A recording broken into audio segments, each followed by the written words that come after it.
Carlos Montouto, buenos días. Buenos días a todas, buenos días a todos. Hoy empieza una nueva era y de eso vamos a hablar hoy, ¿no? Era el La cuaternario. era, dice uno, un pelirrojo dice que hoy empieza una nueva era, ¿no? Bueno, empezó ayer, para ser exactos, ¿no? Porque lo dice él. Bien, pues si lo dicen por ahí, será que sí. O que no. De ello vamos a hablar. A ver cómo lo titula usted. Trump, cuando ruge el león. ¿Cuánta imaginación tenéis? Madre mía. Lo De mejor de verdad. este programa son los titulares que me mandáis. Pues También ya, había pensado el titularlo Perro ladrador, poco mordedor, pero bueno, también pero podría ser. En fin. también Eh, podría ser, porque claro, o sea, no se habla de otra cosa.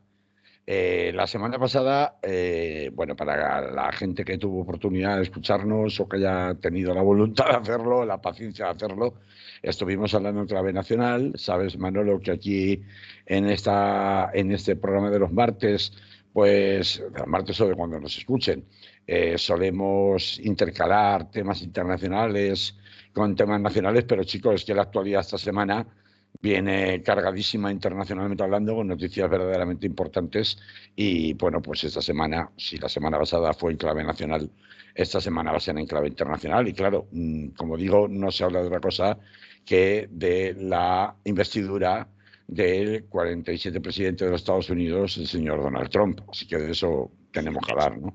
Que sepas que yo estaba hablando más del penalti que no le evitaron al Barça que de Trump. Sí. Pero tú porque eres un revenido. Tú ya, es que ya a ti ya es que es como que Revenido. te la abuela fuma para ti, o sea. Eso no lo había oído nunca. ¿Revenido qué significa? ¿Cuál es el sinónimo? Revenido, alguien que ya está de vuelta de, que ya, revenido, claro, de vuelta de. Bueno, ¿eh? Eh, vale, pero vale. bueno, bromas aparte. ¿Tú sabes, Manolo, qué día era ayer, 20 de enero de 2025? ¿Sabes que se celebraba ayer en Estados Unidos? Ah. Venga, Carlos, ¿cómo me haces esas preguntas que yo no estoy al tanto de la actualidad? Tú ya no das, a ti Andrés ya no te da. El final de la voleibol esa que hacen. No, no, no, no, no, no, no, no, no, no, no, no. Ayer, día 20 de enero de 2025, era el día, la celebración anual, el día de Martin Luther King. Por eso en el discurso dijo que él iba a revenir, bueno, al sueño de Martin Luther King, se atrevió a nombrarlo, que ahí iba a Se hacer atrevió a nombrarlo. Fíjate el sueño de Martin Luther King. qué existencia, ¿verdad? O sea, cómo en esta época de las fake news, de la falsificación constante del relato público, de la alteración o simulación constante de la verdad, la gente vive en planos distintos dentro del mismo mundo. Es decir, la percepción de la realidad es completamente diferente según de quién estemos hablando. Mm. Porque mientras hay una parte de Estados Unidos, tristemente no la más, la mayoritaria en este momento, que está celebrando o estaba celebrando ayer el tributo anual que se celebra en memoria de Martin Luther King, que nació un 15 de enero de, creo que 1947, si no estoy equivocado, y que se celebraba este año, ya de forma señalada con anterioridad, el día 20, es decir, ayer, pues había otra gente, todas las cámaras, todos los micrófonos estaban prestando atención al Capitolio, donde se estaba produciendo el relevo presidencial y la investidura definitiva del ganador de las últimas elecciones norteamericanas, del señor Donald Trump, ¿no? Claro, Martin Luther King a mí me hace mucha gracia porque este era el señor que decía, tengo un sueño, Sí. y exhortaba no solamente a los negros norteamericanos, sino a todos los norteamericanos indistintamente de su color, raza o religión, a que tenían que dar lo mejor de sí mismos para hacer un país en donde se conviviera entre todos mucho mejor, hacer un país en definitiva mucho mejor para todos, ¿no? Con un mejor nivel de vida, con un nivel de cohesión, ¿no? Esto es las antípodas, literalmente, el mensaje de Martin Luther King, que se conmemoraba ayer, de lo que vimos en el Capitolio, ¿no? Y lo que significa la llegada de Donald Trump con un país totalmente polarizado, la primera potencia mundial, en donde además ya se había anticipado que las 100 primeras órdenes presidenciales no iban a ser ni siquiera firmadas en la Casa Blanca, no se iban ni a esperar a llegar a la Casa Blanca, sino que iban a ser firmadas a estos decretos ejecutivos de la presidencia de los Estados Unidos por Donald Trump desde el mismísimo Capitolio, es decir, desde el minuto -1 de su presidencia, empezando sobre todo, esto me parece bastante relevante, por la declaración de la emergencia nacional en la frontera de México, de lo que se vanagloriaba Donald Trump en un discurso, por cierto, que recuerda mucho sus mítines habituales, donde la gente se duerme porque es imposible seguirle el hilo, dado que este señor chochea claramente. Es decir, independientemente de que luego hablaremos de las personas que estaban allí o dejaban de estar, etcétera, etcétera, y todo el boato que caracteriza este tipo de ceremonias donde se mezcla lo religioso con lo laico, que esta es otra, forma parte de la tradición de los relevos presidenciales norteamericanos. Y en ese discurso, bueno, pues el señor Trump acude a algunos de sus topicazos más importantes, sobre todo en materia de control de fronteras respecto de lo que ha sido su caballo de batalla principal junto con la inflación, de la que no ha querido prácticamente hablar nada. Simplemente decir que una manzana cuesta hoy el doble de lo que costaba cuando él estaba en la presidencia, ¿no? Pero, bueno, pues sus fijaciones, sus obsesiones de viejo chocho, pues le llevan a estar deambulando por su paranoia del muro de México, en donde supuestamente hay gobernadores como el de California, demócrata, que permite con una política de puertas abiertas que entren en Estados Unidos a través del desierto toda clase de delincuentes, toda clase de personas, porque es que el resto de países de América y del resto del mundo se dedican a vaciar las cárceles para mandarles a sus peores asesinos a los Estados Unidos, mientras que elogiaba al gobernador del estado de Texas, republicano, allí presente, con el discurso de esto sí que es mano dura, esto es la política del sentido común, como ha titulado a su discurso, la política del sentido común, menudo sentido común, bueno, pues declara la emergencia en la frontera nacional, en la frontera con México, o en el discurso que lleva a cabo de proclamación de su presidencia o de investidura, bueno, pues dice cosas como que entierra el pacto de las energías limpias, supuestamente corrupto, de la administración Biden, o carga contra las políticas inclusivas diciendo que habrá solo dos géneros, hombres y mujeres, ¿no? Pero me ha llamado mucho la atención su obsesión con Nancy Pelosi. Ha estado contando durante un buen rato una supuesta oscura historia por la cual Nancy Pelosi, antes de abandonar el Congreso tras las últimas elecciones, que no solo eran presidenciales el pasado 20 de noviembre, sino que eran también legislativas, y con las que abandona definitivamente la presidencia del Congreso en manos demócratas hasta ese momento, se dedica supuestamente a eliminar, según su denuncia pública en ese discurso, toda clase de información que supuestamente, según él, demostraría que se habían inventado la mayor parte de cargos contra él, de manera que no se podría probar ni que las declaraciones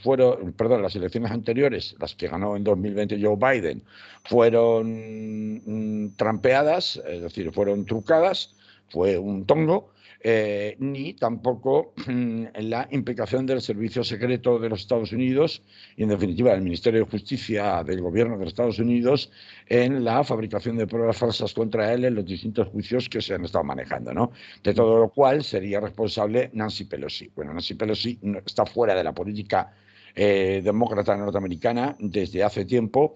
Hay que recordar que al marido de Nancy Pelosi fue agredido y atacado con un martillo por un supuesto, entre comillas, loco en su propia casa hace un año, a partir del cual Nancy Pelosi prácticamente pasó a un segundo plano en cuanto a la actividad política y cedió la iniciativa a otros grandes nombres del Partido Demócrata, y por tanto esta es una de las obsesiones, la de seguir a estas alturas cargando contra Nancy Pelosi, que demuestra cómo el hombre que va a dirigir el país más poderoso del mundo en los próximos 4 años está más que fuera de la realidad. Me ha hecho mucha gracia en la tarde de ayer, mientras seguía en directo la retransmisión de toda la ceremonia a través de Televisión Española, como la corresponsal en Washington de Televisión Española, no recuerdo ahora el nombre, pero tiene muchos años de experiencia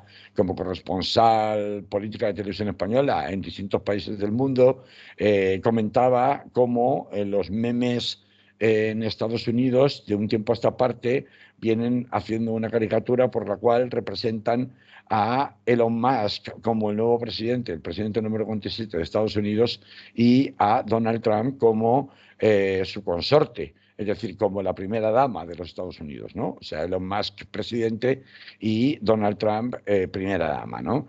Lo cual, pues, más allá de ser efectivamente una caricatura intencionada y con mucha mala leche, vamos a llamarlo así, no se aleja demasiado de la realidad de una persona que acusaba a su rival político Joe Biden de chochear y de que fuera ininteligible, cuando el que es ininteligible una y otra vez.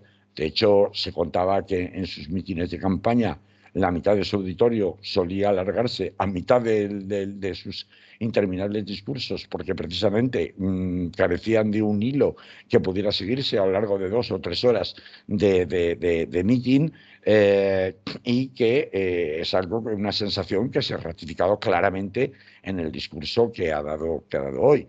Que ha dado ayer en su investidura. Bueno, más allá de esta cuestión de la edad y del chocheo constante del señor Trump y de quién es quien le habla, quien susurra a los caballos, es decir, quien le susurra al oído, como aquella famosa película de Kevin Costner, en concreto no solo Elon Musk, sino también otras personas, que fue un poco la clave de su primera presidencia entre 2016 y 2020. Hay algunos elementos que debemos considerar respecto de si realmente Donald Trump, pese a que haya tenido el apoyo del voto popular, si pese a que tiene el control del Tribunal Supremo y el control, aunque muy ajustado, en el Senado, como se vio con su propuesta rechazada, precisamente incluyendo votos republicanos de su primer candidato a la Fiscalía General del Estado, que, como digo, fue rechazada. Y más allá del Congreso, tiene la capacidad de poder llevar a cabo en el año y 10 meses que más o menos le quedan hasta las elecciones intermedias, en donde es presumible que los demócratas pueden observar, aunque sea por puro desgaste o por puro incumplimiento de sus promesas, puedan recuperar un poco el control de algunas de las 2 cámaras. Bueno, pues sí tiene la capacidad de llevar a cabo todas sus promesas, todas sus órdenes ejecutivas, etcétera, etcétera, en este año y 10 meses en donde supuestamente parecería que tendría todo a su favor, ¿no? Y esta es un poco la pregunta, el ¿y ahora qué?, ¿no? ¿Qué cabría hacerse por más que diga, por ejemplo, respecto a las políticas inclusivas, que habrá solo 2 géneros, hombres y mujeres, o que va a deportar, unos hablan de 20 millones de personas, solo se hablan de 11 millones de personas, ¿no? Vamos a ir por partes. Primero voy a hablar un poco de la política internacional, que yo creo que es la que más nos puede preocupar, y luego vamos a hablar de la política interna de Estados Unidos, y por qué es importante para el resto del mundo lo que pasa internamente en los Estados Unidos, ¿no? En cuanto a la política exterior, bueno, el caballo de batalla ya sabemos que ha sido el de la inmigración en las elecciones pasadas, una preocupación que ha conseguido extenderse como un manto psicótico, y he dicho psicótico, de brote psicótico, es decir, cuando algo se convierte en una obsesión donde se pierde el contacto con la verdadera realidad. Y esto es algo fácil de falsificar, lo he contado aquí muchas veces y otros compañeros también, por ejemplo Rafa Rius, que también le suele gustar hablar de esas cosas, aquí en el Es lo que hay los viernes, pues ha sido una preocupación que ha conseguido extenderse de manera psicótica no solamente al electorado republicano, sino también al electorado demócrata en muchos condados, sobre todo de los estados fronterizos, la frontera sur con México. Y esto sí que es verdaderamente preocupante. En la medida en la que ha sido capaz todo el universo MAGA, el universo Make America Great Again, de imponer ese relato de violadores y asesinos liberados de cárceles de otros países enviados intencionadamente por vía de inmigración irregular a los Estados Unidos como con el fin de destruir la sociedad norteamericana y crear, por tanto, un enemigo común externo. Y esto ha sido capaz de imponerse en la agenda pública incluso del electorado demócrata, como digo, en muchos condados, en muchas circunscripciones electorales de la frontera sur de los Estados Unidos con México. Esto se ha convertido en un problema verdaderamente acuciante y va a ser uno de los grandes termómetros de lo que sea capaz de implementar Donald Trump. Ya hemos sabido semanas antes de su investidura definitiva en el día de ayer, cómo existen fuertes disensiones dentro del propio círculo de poder de Donald Trump entre los estrictamente MAGA, que representa como vocero público Steve Bannon todavía hoy, es decir, lo que sería el sector estrictamente nacionalista, que exige una dureza sin límites frente a la inmigración irregular y el destino de toda clase de recursos, incluso la militarización de la frontera, no solamente a través de la Guardia Nacional, sino a través del Ejército, de la frontera sur con México.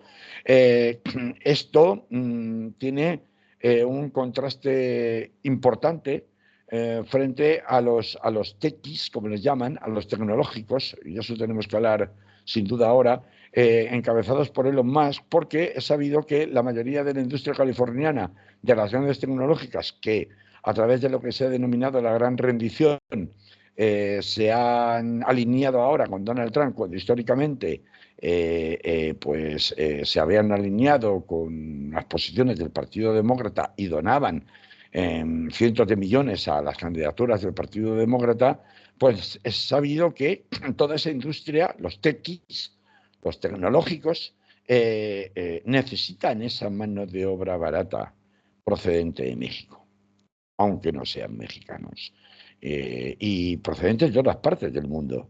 Por ejemplo, muchos de los centros de computación de Google o de Windows, o sea, de Microsoft o de otras grandes tecnológicas, utilizan matemáticos procedentes de la India, de República Sudafricana, en definitiva de otras latitudes mundiales que podrían resultar afectados en sus niveles de beneficio por falta de mano de obra cualificada en este sentido de origen extranjero.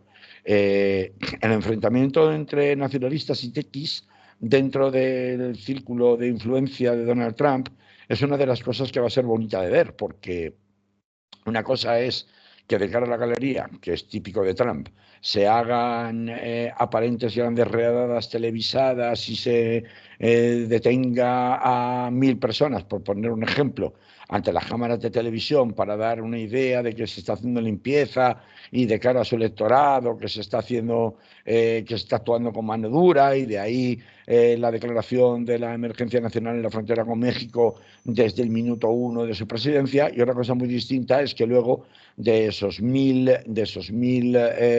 detenidos ante las cámaras de televisión, realmente, tras los procesos legales y judiciales que se van a entablar, y para eso ya hay montones de asociaciones de abogados, de activistas de derechos humanos que vienen preparándose desde hace unos cuantos meses para prestar asistencia legal y colocar toda clase de barreras judiciales y legales contra los intentos de la migra, como se conoce popularmente en el sur de Estados Unidos, a la policía de inmigración, pues impedir que efectivamente de esos 1.000 detenidos ante las cámaras de televisión no haya más de 100 que finalmente hayan sido expulsados de forma efectiva, ¿no?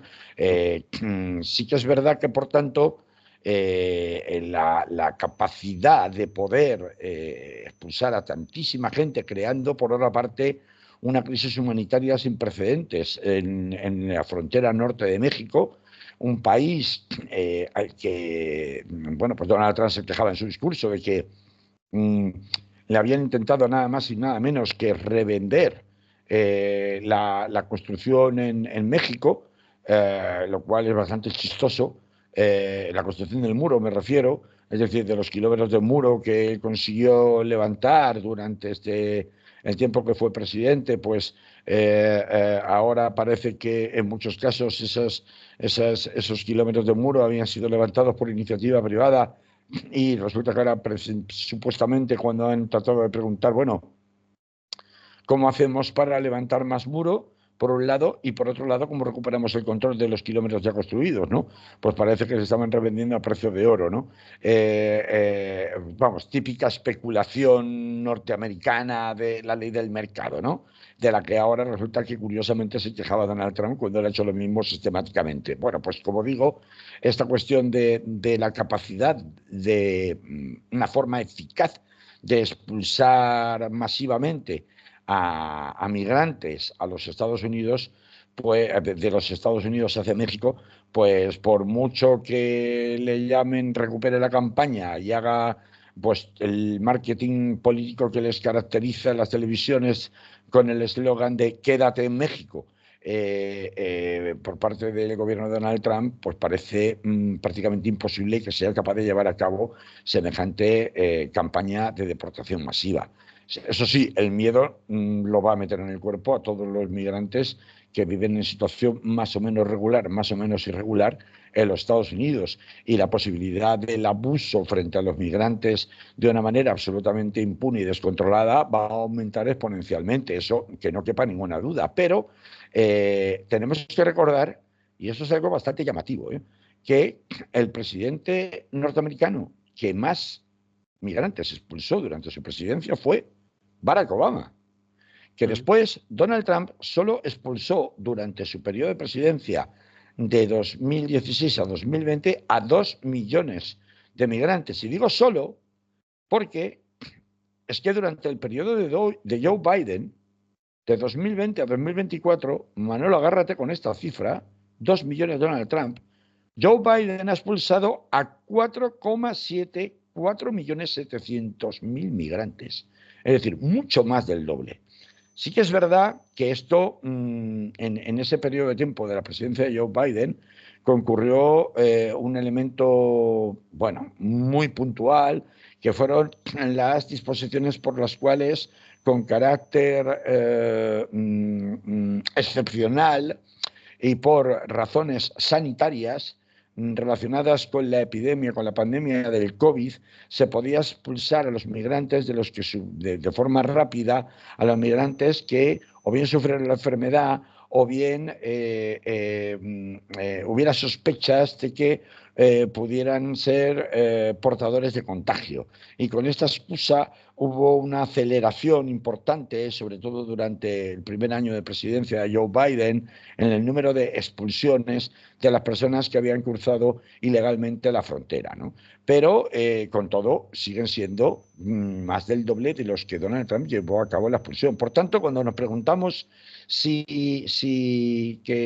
realmente es tan fiero el león como lo pintan, por mucho que ruja, desde luego, en materia de inmigración parece muy poco probable que sea capaz de cumplir sus promesas más allá de la mercadotecnia electoral que caracteriza a Donald Trump y que tantas bueno, pues, beneficios le ha reportado a la hora de implantar ese discurso. Claro que el problema tal vez no es que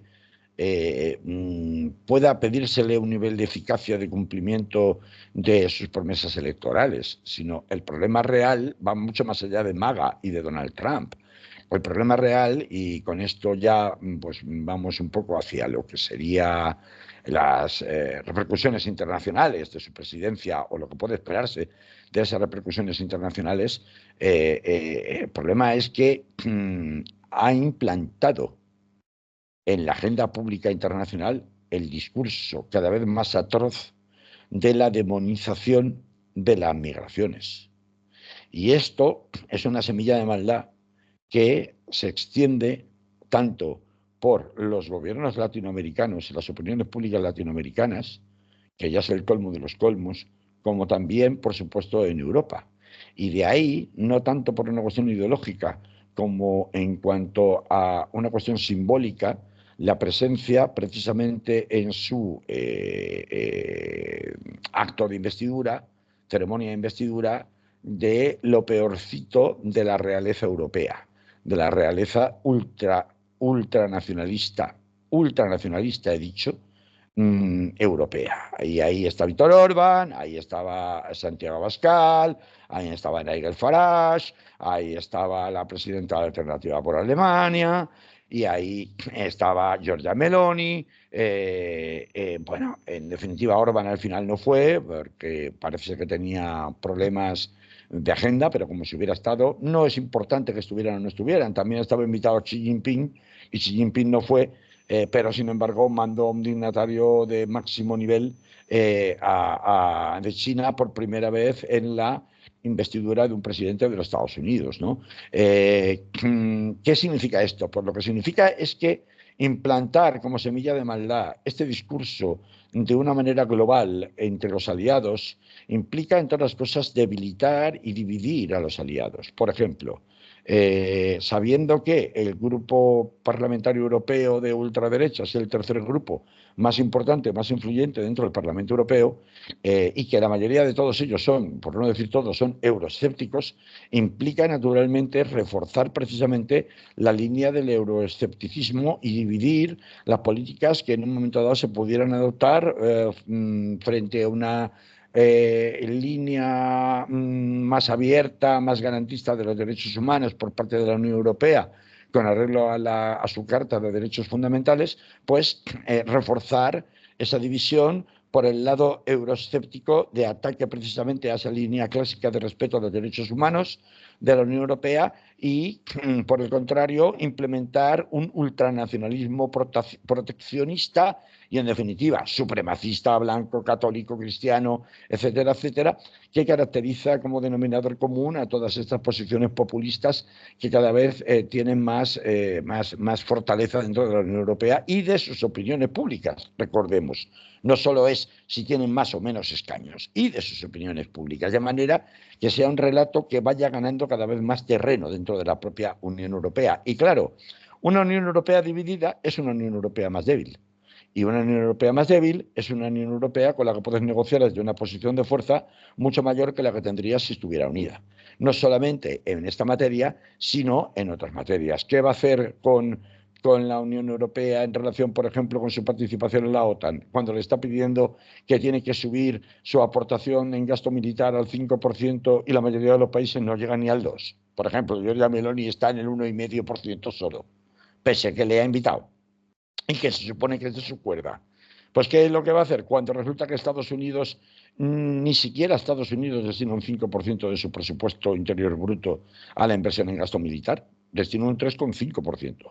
Pero pues bueno, pues ya está, ya sé que no van a subir al 5, pero yo parto de la base, como buen negociador matón que soy, de pedirte lo más para luego quedarme con un poco menos, pero ya estaba ahí el nuevo presidente de la OTAN, o director general de la OTAN, o el cargo que sea que tenga, advirtiendo a los aliados europeos con que probablemente tengan que acabar subiendo su aportación en gasto militar a más del 3%. Ya está, ya lo he conseguido desde el punto de vista de Donald Trump. De la misma manera, ¿qué voy a hacer con el asunto de imponer aranceles? Y ahí pasamos a la economía, que tiene una doble vía, la interna y la externa.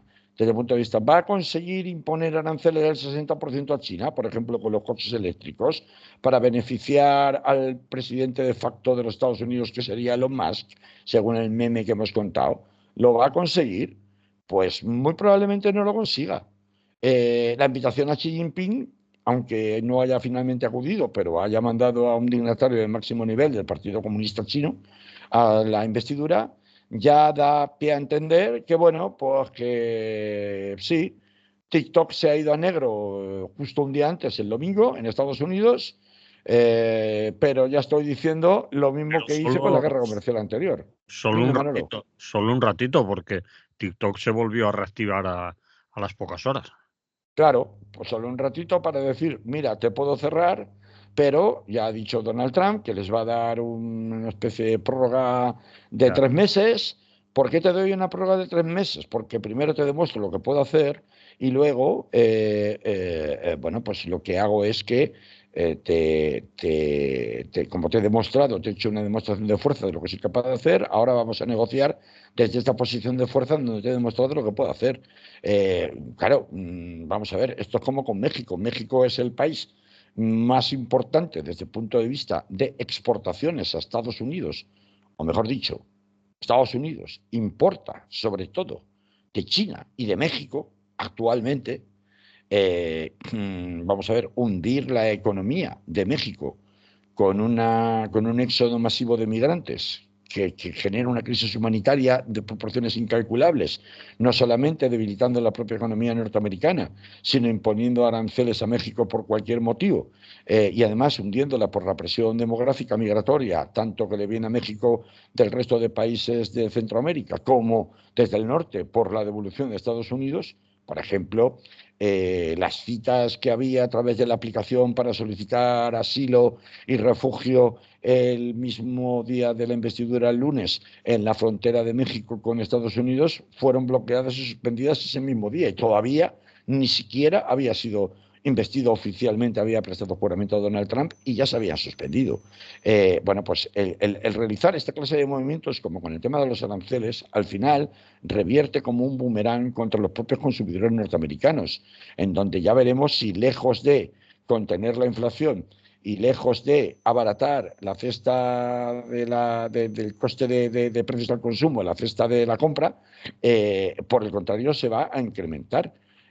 O es que alguien se cree que si la mayoría, por ejemplo, del mercado de coches eléctricos, que a diferencia de en Europa, en Estados Unidos, que es un mercado bollante importante, se incrementa en el precio de manera que el importador de coches chinos, que antes pagaba, qué sé yo, 40.000 euros por un modelo chino, cuando los Tesla de Elon Musk valen 120.000 o 90.000 y antes pagaba 40 y me van a subir un 60% los aranceles, yo no los voy a repercutir como importador al propio consumidor norteamericano. Pues claro que lo van a repercutir, pues es lo que hacen siempre.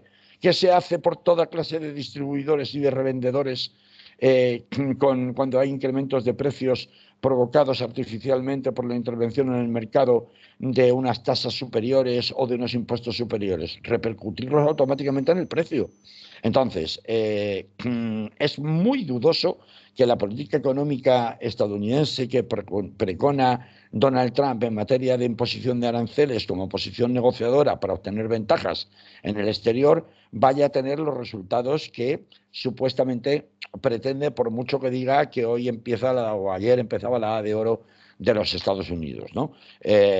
Lo mismo pasa con las bravatas relacionadas con, pues sí, simbólicamente, claro, decir que uno de los primeros decretos presidenciales que voy a firmar es que voy a cambiar el nombre del Golfo de México y lo voy a llamar Golfo de América, pues es una puñalada trapera moralmente hablando a su aliado México.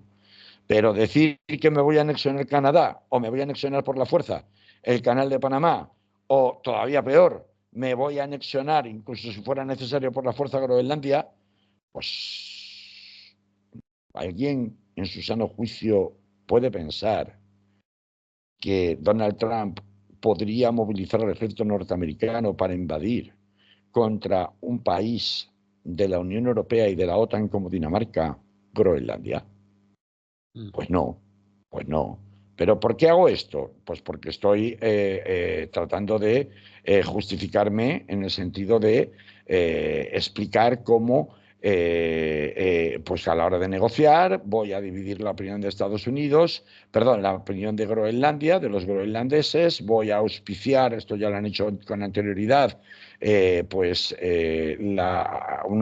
un cierto resquemor, una cierta ansia independentista, sobre todo de la gente joven, de la gente más desinformada, de manera que pueda generar un vaivén de tal calibre dentro de Dinamarca que pueda negociar con él la concesión, con el gobierno danés, la concesión del control, sobre todo de los puertos y de otros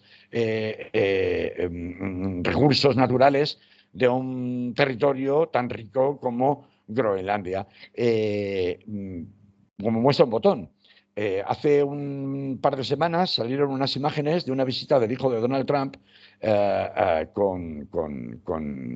pues en Groenlandia, ¿no? Y salían unas imágenes con un montón de gente adornada o ataviada con gorras de MAGA, de Make America Great Again, del movimiento de Donald Trump, luego un poco como dando a entender que sí que habría una voluntad real por parte del pueblo nativo de Groenlandia de pertenecer a los Estados Unidos. Luego se descubrió que había sido un montaje, no es que no hubiera estado el hijo de Donald Trump allí, sino que lo que se había hecho era coger a un montón de indigentes, de gente que vive en la calle, regalarles una cena caliente y un café a cambio de que aparecieran en las imágenes con la gorra de Make America Great Again. Esta es la clase de montajes que se hacen, ¿no?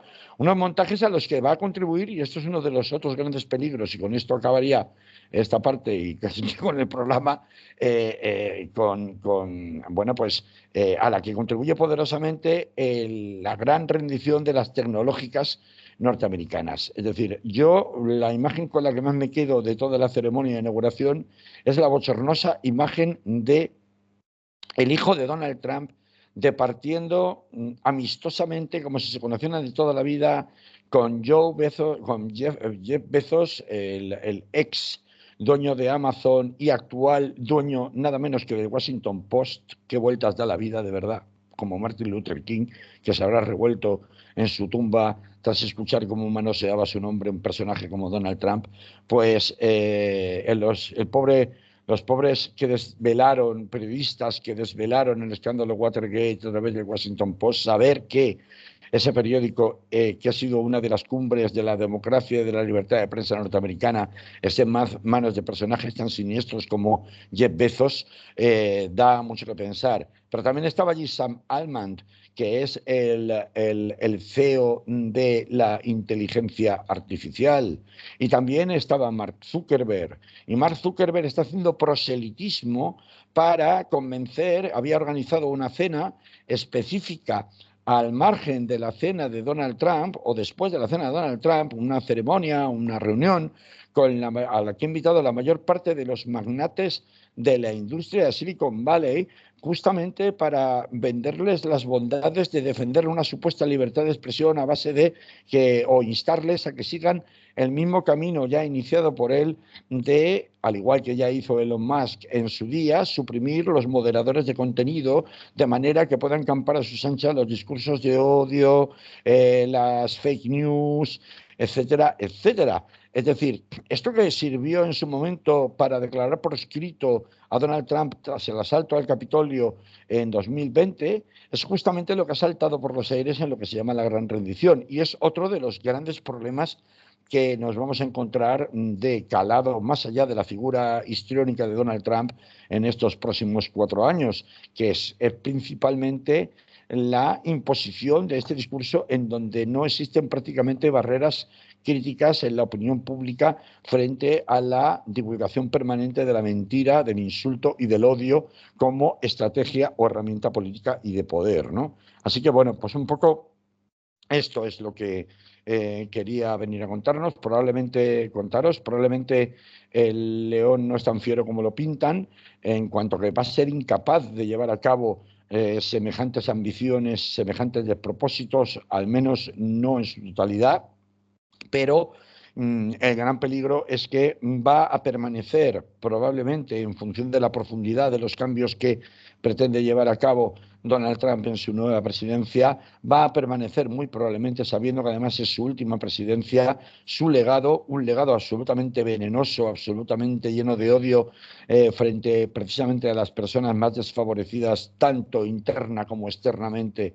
en Estados Unidos, a lo largo del tiempo, más allá de su propia figura, y sin que además haya o se avizoren de momento controles suficientemente fuertes dentro de las propias instituciones norteamericanas como por lo menos de aquí hasta las elecciones intermedias de 2027 poner freno a semejante desmán, ¿no? Así que bueno, pues un poco eso es lo que te quería contar, Manolo, y quería contar a los oyentes sobre la presidencia de Donald Trump. Muy bien, pues contado queda. Por cierto, la corresponsal de Televisión Española en Estados Unidos se llama Sara Rascaño. Exactamente, sí, Sara Rascaño, correcto. Vale, ponemos música aquí. Claro que sí. Continuamos en Radio Clara, es lo que hay. Estamos hablando con Carlos Montouto y ahora le tengo que decir aquello de, tienes 5 minutos, 5, para decirnos aquello de Gaza. No es una tregua, es un impasse. Pues a ver Pues cómo lo sí, ves en 5 minutos, Carlos. claro, claro, cuando hemos estado, esto es un poco un corolario de lo anterior, ¿no?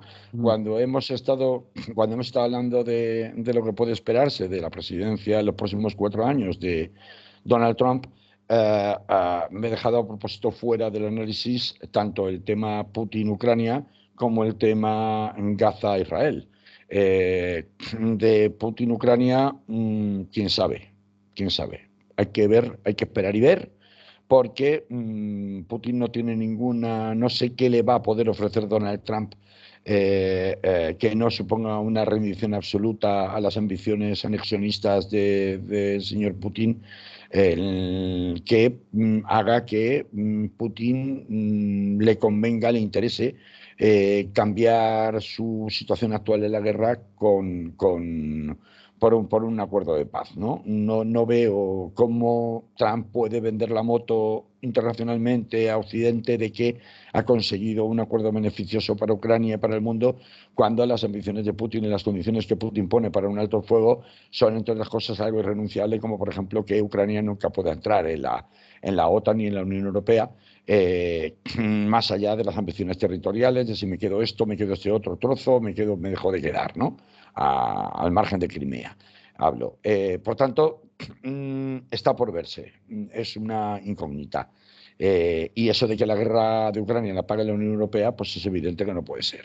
Ningún gobierno europeo podría soportarlo, y menos después de la intoxicación constante que se está haciendo por parte de Elon Musk en las próximas elecciones, tanto, o sea, en la inestabilidad europea, tratando de cargarse el gobierno de Joe Starmer, laborista en el Reino Unido, tratando de influir abiertamente en las próximas elecciones en el mes de febrero en Alemania, e incluso tratando de echar más leña al fuego en la inestabilidad política de Emmanuel Macron en Francia, ¿no? Pero bueno, si nos vamos a Israel, que sería el otro gran foco de tensión internacional, pues evidentemente la noticia del fin de semana, que se llevaba esperando después de 15 meses de masacre, es naturalmente el alto el fuego, pero es que es un alto el fuego que ni siquiera es propiamente dicho una tregua. Como tal, vamos a ver. Yo solo quiero decir una cosa, Manolo. ¿Tú sabes cuánto dinero le ha dado Joe Biden a Netanyahu en los últimos 15 meses? Pues En no, armamento, en ayuda militar de toda clase, en ayuda económica, etcétera, etcétera. Te digo la cifra, porque dilo. es tan escandalosa como la cifra de los muertos masacrados por Israel desde que inició la guerra. 47.000. 28.000 millones de dólares en los últimos 15 meses. 28.000 millones de dólares. Claro, si no conociéramos a Israel y, entre otras cosas, sus atentados de falsa bandera, que tanto le gustan al Mossad, si no supiéramos la cantidad de veces en las cuales se han pasado todos los filtros y han dinamitado toda clase de acuerdos, este acuerdo que se ha firmado es un acuerdo que se tenía que haber firmado ya en noviembre de 2024, se ha firmado ahora. Y se ha firmado ahora, dicen muchos, por la presión de Donald Trump a Netanyahu, que, puesto que las resistencias principales para firmar no eran de Hamás, eran del gobierno de Netanyahu. Tanto es así que, como se han instalado en la senda estrictamente imperialista, porque no hay quien les pare sobre el terreno, sobre el teatro de operaciones de la guerra, pues bueno, me puedo cargar a Irán, me puedo cargar a Siria, me puedo cargar al Líbano, me puedo cargar a Hezbollah, me puedo cargar Cisjordania, me puedo cargar Gaza. ¿Y quién me para? Nadie, si tengo un cheque en blanco. El cheque que me ha estado dando la administración Biden.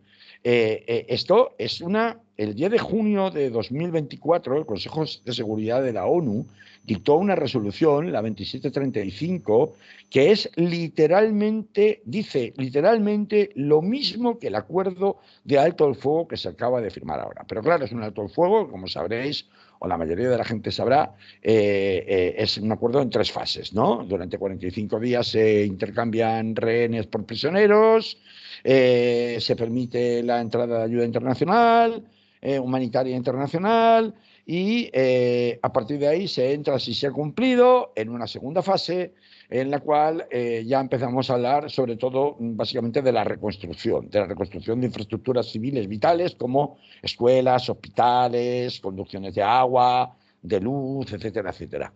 Eh, en la agenda, en la hoja de ruta totalmente imperialista en la que está instalada el gobierno de Netanyahu, ¿alguien se cree que vamos a llegar a la segunda fase? Es que es prácticamente imposible, porque además que los precedentes dicen lo contrario. Tendría que haber una presión intensísima de la comunidad internacional, que es evidente que no se va a dar, y menos con todo el mundo preocupado en cómo defenderse de los arreones de la política imperialista de Donald Trump, como para que efectivamente el gobierno israelí cumpliera la tregua, es decir, el alto el fuego. Porque lo que ha demostrado esta campaña militar en Gaza del ejército israelí es que definitivamente ha hecho saltar por los aires toda clase de legalidad internacional que se supone que establece que las relaciones entre los países están basadas en reglas, están basadas en normas, es un principio básico del derecho internacional. Eso se ha saltado completamente por los aires. Ha habido ataques a Naciones Unidas, a hospitales, se ha usado el hambre como arma de guerra. Crímenes que vulneran abiertamente el derecho internacional sin que pase nada. Incluso la Corte Penal Internacional ha dictado medidas cautelares y órdenes de detención contra Netanyahu y ha dado exactamente igual.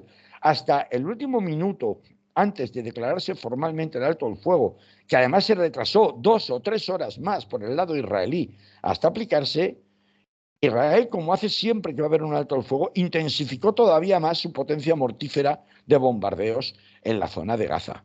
Por lo tanto, yo tengo que decir que, hombre, nos alegramos todos mucho de que, por lo menos por unos cuantos días, los palestinos puedan dejar de mirar al cielo con el terror de esperar un nuevo bombardeo que acabe con ellos o con sus seres queridos o con lo poquísimo que les queda, pero realmente estamos hablando de pan para hoy, hambre para mañana, porque como ya ha estado justificándose el gobierno de Netanyahu, lo que queda del gobierno de Netanyahu constantemente ante su propia opinión pública, la más escorada al sionismo y a posiciones ultraortodoxas, esto es solamente un un impasse, esto solamente es un paréntesis y que por supuesto que en cualquier momento se sienten legitimados para retomar las armas. Pues claro que las van a retomar.